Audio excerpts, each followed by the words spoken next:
President Trump to be a special envoy to the United States?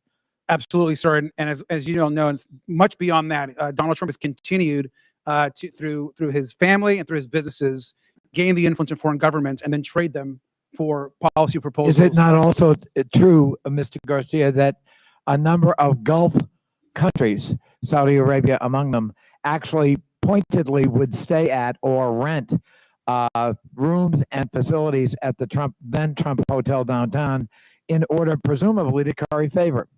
Saudi Arabia and many other countries, yes, sir. And did President Trump then, in fact, financially benefit from those transactions? Directly against the Constitution, absolutely, sir. And is there a policy at GSA, the Government Service Administration, that actually would prohibit an elected official from benefiting from a lease owned by or provided by GSA? That is correct. And was that honored in the first Trump administration? Absolutely not, which is why this amendment is needed. I thank my friend. Thank you. Chair, recognize Mr. McGuire. Thank you, Mr. Chairman. You know, I heard some accusations on the other side about President Trump being corrupt. And I would say that they tried to put him in jail. They tried to bankrupt him with lawfare. We all know the Russiagate and the perfect phone call.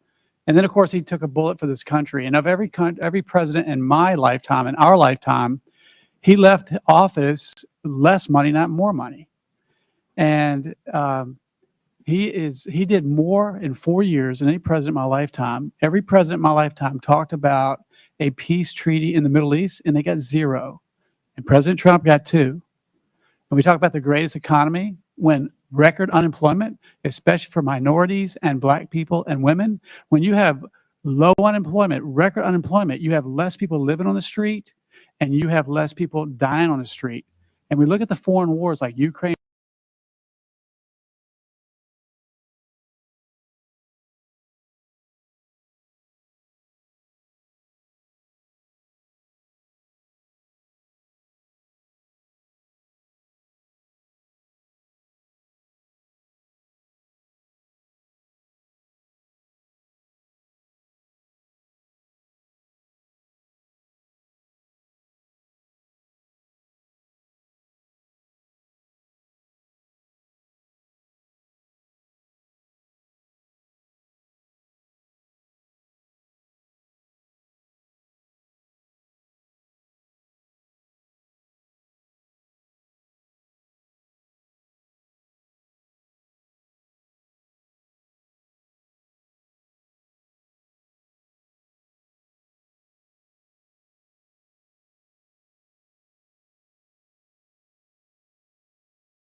investigation.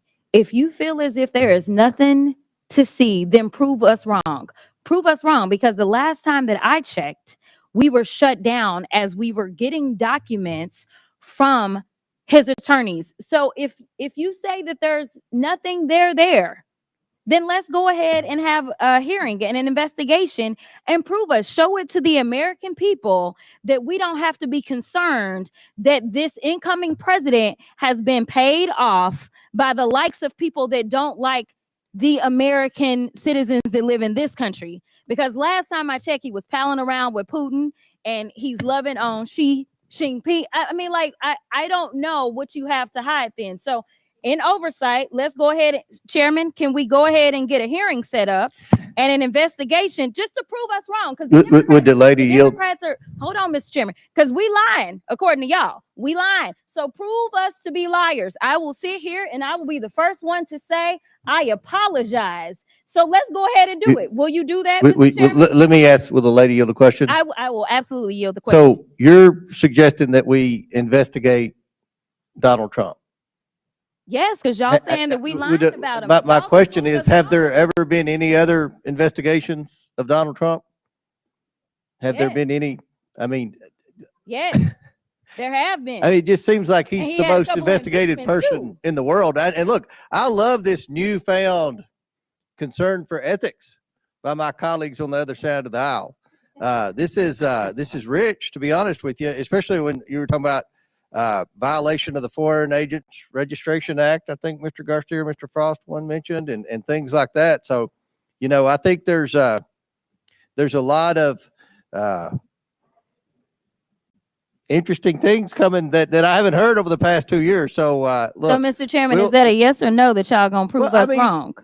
Ms. Crockett, there have been so many investigations of Donald Trump. You have weaponized, I would argue, and I think the American people would agree, that the judiciary has been weaponized, that the man has had so many But investigations. Mr. Chair, if you And- are the one that's conducting it, we know that he trusts you. You're You're a wanting good to Republican. investigate him, and he hasn't even been sworn in yet. Okay, well, we can wait a few more days. That's only on Monday, and we can get started. I just want y'all to prove us wrong, because Well, I think believe the in American functioning in people are facts. concerned about their tax dollars being flushed down the commode. I think being they're spent- also concerned about foreign influence upon foreign the highest. influence. Absolutely. Why wouldn't they be? That is Like- that is something that would fall under our purview in this committee. And Mr. Chairman, with all listen, due respect, ma'am, you weren't concerned about $27 million of foreign influence that was laundered. Now, Ms. Stansberry, laundered, we can debate on the term of laundering. I don't think you Would you like understand to? what laundering If you means. yield, we can, But that, we can no, discuss Well, because it's that. this only is Miss 15 seconds. Crockett's time, and it's about to I will go expire. ahead and yield to Ms. Stansberry then. She's got 10 seconds. All right. Well, Mr. Chairman, this is a bit absurd, but you know, it's very clear this committee did investigate. Donald Trump did launder his Time's money, expired. through Any his further member seek hotels, recognition? and we will provide the Mr. Chair. report which you suppressed. Thank you. Mr. Gill, Chair recognize Mr. Gill from Texas. Thank you. I find it rich that the other side of the aisle is suddenly concerned about corruption and ethics. Whenever President Biden just gave his son a 10-year blanket pardon for foreign influence peddling and whatever else he was doing while high on whatever drugs with whatever prostitute. I also find it rich that all of the sudden the other side has some problem with successful businessmen being involved in politics whenever you guys are the party of George Soros, of Bill and Melinda Gates, of Sheryl Sandberg, of Mackenzie Bezos, of Taylor Swift, of so many other billionaires across the country, as well as every woke, weird pervert in Hollywood. I find this incredibly disingenuous. I think the reality is that the Republican Party under President Trump has a very clear mandate from voters, and you guys don't like it because voters rejected everything you stand for and every policy that you've shoved down the American people's throats over the past 4 years, whether it's open borders, a failing economy, raging inflation, this weird woke stuff that you guys have been shoving down our children's throats. And the voters rejected you and they welcomed our party. So with that, I yield my time, but I find this conversation incredibly rich from the other side. Can Gentleman yields back. Any further discussion on this? Seeing none, the question is on the amendment offered by Mr. Garcia. All those in favor signify by saying aye. All those opposed by saying no. No. In the opinion of the chair, the noes have it, and the amendment is not. Do you seek a recorded vote? Yeah, please, sir. All right. Mr. Garcia requests a recorded vote. As previously announced, further proceedings on the question will be postponed. Is this 5? Any further members seek recognition? Mr. Chair, Chair, recognize Ms. Crockett. I have an amendment at the desk. So there's 5. Will the clerk, everyone has the amendment, everyone has the Crockett amendment on the desk. Will the clerk please report the amendment? An amendment to the rules of the Committee on Oversight and Government Reform for the 119th Congress is offered by Ms. Crockett of Texas. Without objection, the amendment is considered as read. I reserve a point of order. The gentlewoman is recognized for 5 minutes to explain her amendment. Thank you, Mr. Chair. During the 118th Congress, Oversight Republicans disbanded one of the most important subcommittees in Congress, the Subcommittee on Civil Rights and Civil Liberties. And now in the 119th Congress, the chairman and House Republicans have decided to prioritize the demands of the real president, Elon Musk, and his billionaire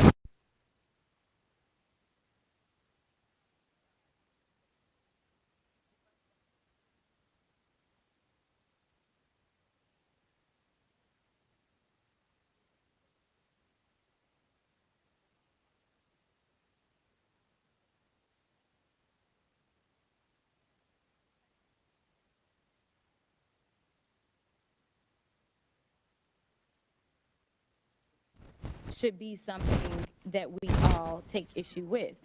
Considering the fact, for some that don't know what civil rights are about, because some people only believe that it deals with black folk, let me explain. Civil and political rights are a class of rights that protect individuals' freedom from the infringement by governments, social organizations, and private individuals. They ensure one's entitlement to participate in the civil and political life of society and the state. Defined another way, the right to be free from discrimination, the freedom to worship as we choose, the right to vote for our elected representatives, the protections of due process, the right to privacy. If any of that sounds familiar, it is because these are rights that are born out of our Constitution, something that we all supposedly have sworn an oath to, and we swear to not only, we don't just swear to it, we are supposed to protect those rights. Interestingly enough, we just had the funeral of one of our beloved presidents, and I caught a flight to Austin on the day of the funeral, and I had the honor of sitting next to someone who was a little familiar with the White House. That person was Lucy Baines Johnson. And when I tell you that she is a wealth of information, I really mean that. And when we had an opportunity to talk about what she experienced as her father was president during a time in which, honestly, our country was on fire, and I would argue that, unfortunately, our country is on fire right now. When I first ran for office, I ran for the State House and said that we were in the midst of a modern-day civil rights movement, and I have not been convinced otherwise just yet. But this is the daughter of the president that signed the Civil Rights Act of 1964. She was also there when he signed the Voting Rights Act of 1965. And to be perfectly honest, without that voting rights, I don't believe that I actually would have a seat in Congress. And so I do believe in preserving the fact that everyone should be entitled to real and true representation, because I do have a Section 2 seat as our Voting Rights Act has been decimated. But one of the stories that she